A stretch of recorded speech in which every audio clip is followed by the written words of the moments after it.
সবাই কেমন আছেন? আশা করি সবাই ভালো আছেন।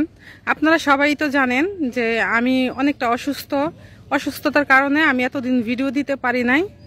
এখন একটা ভিডিও নিয়ে আসলাম। আশা করি সবাই সম্পূর্ণ ভিডিওটা দেখবেন এবং কথাগুলো শুনে যাবেন। আপনাদের জন্য একটা সুখবর আছে, তো আপনারা অবশ্যই কথাগুলো শুনবেন, তারপরে যাবেন। ঠিক আছে? ভিডিওটা উপরে টান দিয়েন না। আচ্ছা, কথাটা হইলো যে অসুস্থ থাকার কারণে এতদিন ভিডিও দিতে পারি নাই, তো এখন একটু মোটামুটি সুস্থ লাগতেছে, এই জন্য ভিডিওটা বানাইতেছি। আর আমার যে থাইরয়েড সেটা সবাই তো জানেন। তো হঠাৎ করে আমি কনসেপ্ট করছি আমার ঘরে নতুন অতিথি আসতেছে।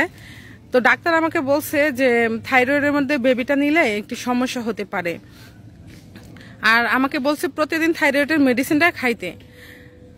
আর এখন আমি ভয়ে আছি যে আমার যে থাইরয়েডটা আছে এটা যে থাইরয়েড থাকাকালীন বেবির কোনো সমস্যা হবে কিনা, এর জন্য খুবই চিন্তিত।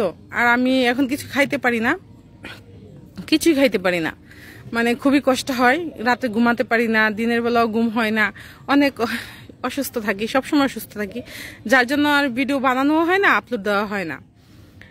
তার মধ্যে হচ্ছে যে আমার শরীরে থাইরয়েডের কারণে পানি চলে আসে, পা ফুলে যায়। এই জন্য ডাক্তার বলছে যে যেহেতু বেবি আমি কনসেপ্ট করছি, সো আমার ঘরে নতুন অতিথি আসতেছে, সেই অতিথির জন্য হলেও আমাকে একটু হাসি খুশি থাকতে হবে আর নিজের যত্ন নিতে হবে।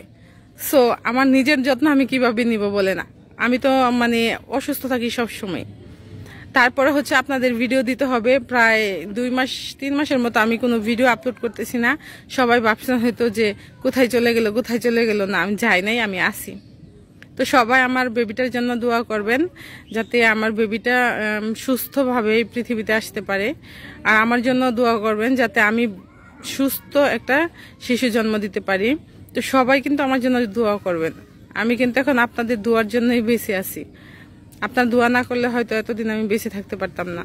তো আপনাদের কাছে আমার একটাই রিকোয়েস্ট, সবাই আমার ভিডিওটা একটু শেয়ার করবেন, আমার ভিডিওটা দেখবেন। আর বন্ধু মনে করলে আমার চ্যানেলটা সাবস্ক্রাইব করবেন, আমার ফেসবুকটা একটু ফলো দিয়ে রাখবেন।